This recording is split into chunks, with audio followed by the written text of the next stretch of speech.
When can I perform Hajj? The Hajj, in essence, means pilgrimage to the holy city of Mecca in Arabic and must be performed by every Muslim each year during the first 10 days of the sacred month of Dhul Hijjah, the last month of Islamic year.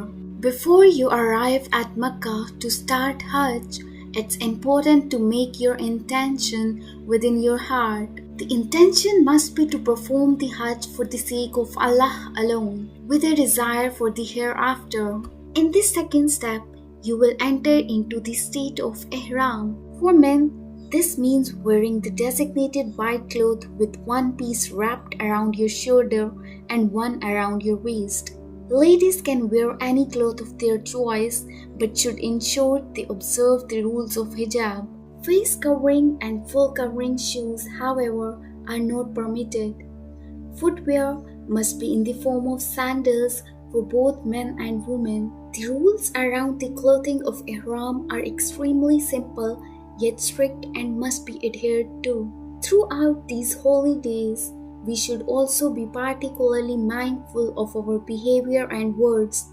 We should avoid smoking, engaging in sexual activities, swearing, shaving our hair, and cutting our nails. We must also not use perfume or scented soaps. Once you arrive at the holy Masjid al-Haram in Mecca, you are then ready to start the biggest spiritual journey of your life. Third step is, on arrival in Mecca, you will first perform your Umrah, which means you will do your Tawaf and Sa'i. Tawaf is one of the principal rites of the pilgrimage and refers to walking in circles around the Kaaba in an anti-clockwise motion. One Tawaf is made up of 7 complete circuits, with each one starting and ending at the black stone. In addition to your Tawaf, you can also offer voluntary prayers to thank Allah for arriving safely and for this special spiritual journey.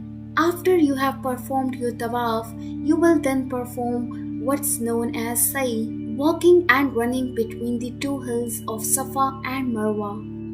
You will begin this Sa'i on Safa and walk towards Marwa until you see the green marker, at which point you will run until the next green marker and continue walking till you reach Marwa.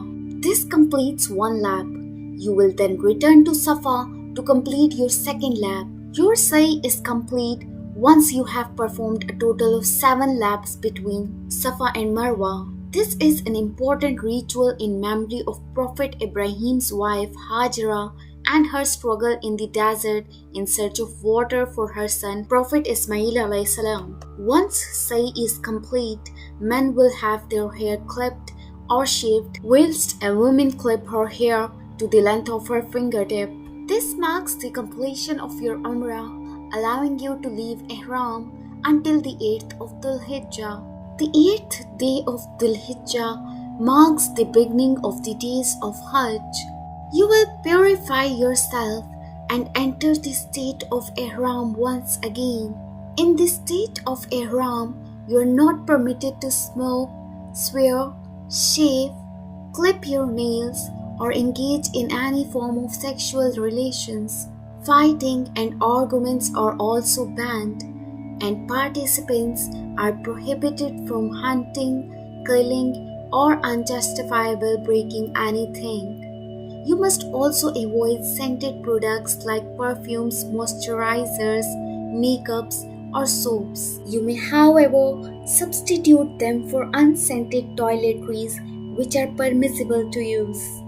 Once you're all set, you will begin reciting the following invocation called the Talbiyah. Labbaik Allahumma labbaik, labbaik la sharika laka labbaik, innal hamda wan ni'mata laka wal mulk la sharika lak. You will then proceed with your Hajj group to the tent city of Mina, which lies roughly 8 kilometers away from Mecca. Once you arrive into Mina in the state of Ihram, you will settle into your tent. Here you will pray Dhuhr, Asr, Maghrib, Isha and Fajr, shortening your 4-unit prayers to 2 units each without combining them, as stated in the Quran. Spend the night and pray to Allah subhanahu wa ta'ala, read the Quran and prepare for day 2. It is an important time for spiritual reflection and devotion. On 9th of Dhul Hijjah, after praying Fajr Salah in Mina, you will then head to the plains of Arafah, reciting Astaghfar, marking the day of Arafah when we ask Allah subhanahu wa ta'ala for forgiveness of our sins. Upon reaching the plains of Mount Arafah, pilgrims observe Dhuhr and Asr prayers combined and shortened 2 rakat instead of 4. On this day there will be a sermon delivered from Masjid al-Nimra on Mount Arafah. Remember to listen to the khutbah if possible. The day of Arafah is one of the most important days for Muslims. As Allah subhanahu wa ta'ala in Surah Al-Ma'idah of the Holy Quran refers to the day of Arafah as the day on which He perfected His religion. So be sure to make lots of dua, focusing your energy on Allah subhanahu wa ta'ala, asking Him for forgiveness and blessings for you, your family, friends, relatives, neighbors, as well as for the Ummah. After sunset, you will depart Arafah and head to Muzdalifah, an open plain between Mina and Arafah. Once you reach Muzdalifah, you will perform your Maghrib and Isha Salah, one after the other, shortening Isha Salah to 2 rakat. Afterwards, you can then spend the night in worship or resting. Don't be tempted to exhaust yourself, but rest instead. While in Muzdalifah, you may also collect pebbles to perform Rami, the stoning of the devil. The size of the pebbles should be similar to the size of date seeds. You will need a total of 49 pebbles, 7 for 10th of Dhul Hijjah, 21 for 11th of Dhul Hijjah, and 21 for the 12th of Dhul Hijjah. However, it is advised that you pick up further 21 pebbles as a precautionary measure. It's better to have more than to be short. Pebbles can also be collected from anywhere in Mina. Use the 4 pouches to group pebbles according to the breakdown. On 10th of Dhul Hijjah, which is the start of Eid al-Adha, after performing Fajr Salah, you will depart Muzdalifah to go towards Mina. Remember to continuously recite the Talbiyah. The 10th of Dhul Hijjah is called Yom al-Nahr, or the day of sacrifice. For pilgrims of Hajj, this is the day of pelting pebbles at one of the Jamarat, as well as sacrificing an animal. For the rest of Muslims around the world, this is the day of Eid. Stoning of the Jamarat, sometimes referred to as stoning of the devil, is a ritual called out by Hajj pilgrims. The act of throwing stones at the Jamarat is known as Rami. The ritual of Rami is symbolic of the actions of Ibrahim a.s. when he was faced with the trial of having to sacrifice his son Ismail a.s. upon the commandment of Allah subhanahu wa ta'ala. Once you reach the Jamarat, you will head to Jamarat al-Aqaba, which is the big pillar, and here you will throw the first 7 pebbles at the concrete pillar. As you throw the pebbles, you will say the Takbir, Allahu Akbar, Allah is the greatest upon each throw. Try not to get angry and throw your sandals or other valuable possessions at the pillars. Following the sacrifice, you will proceed to shave or trim your hair. Now you are allowed to leave the state of Ihram and wear comfortable clothing. You are also allowed to do everything that was unlawful during your state of Ihram, except engaging in sexual intimacy. You will now go to Mecca to perform Tawaf al-Ifadah and Sa'i as part of your Hajj rituals.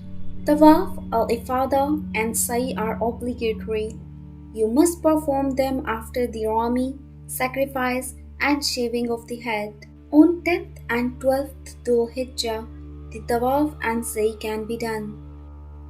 With the completion of this Tawaf and Sa'i, you are then allowed to relax and do everything that was lawful before Ihram, including engaging in marital relations. You will, however, return to your tents in Mina and continue with the remaining rituals of Hajj. You are required to stay in Mina. On the afternoon of 11th Dhul-Hijjah, you will have your 21 pebbles ready and proceed to stone the 3 Jamarat.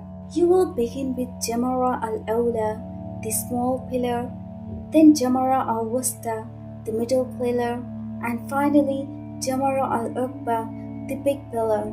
Each one should be stoned with 7 consecutive pebbles, accompanied by takbir. You will stop after the first and middle Jamarat to make dua facing the Qibla. Once this is completed, you will return to your camp in Mina and spend the rest of the day in worship, making the most of the remaining time you have. You will then repeat the same for the 12th of Dhul-Hijjah and stone the 3 Jamarat. By now, all of your rites of Hajj should have been performed. Now, you should be ready to depart to Mecca. Before departing from Mecca, the farewell tawaf is the last rite we perform. It is wajib and must be performed prior to leaving the boundaries of the haram. Omitting this tawaf without a valid reason is not deemed lawful in Islam. Ibn Abbas anha narrated, "For this tawaf, you will complete the 7 laps of tawaf, then perform 2 rakat of salah and drink some water. There is no sa'i or shaving, trimming of the head after this tawaf."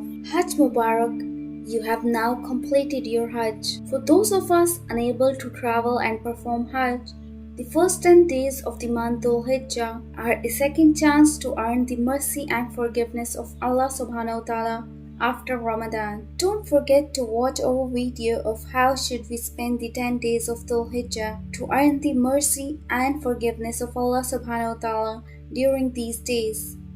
For more videos, please stay tuned and don't forget to subscribe our channel.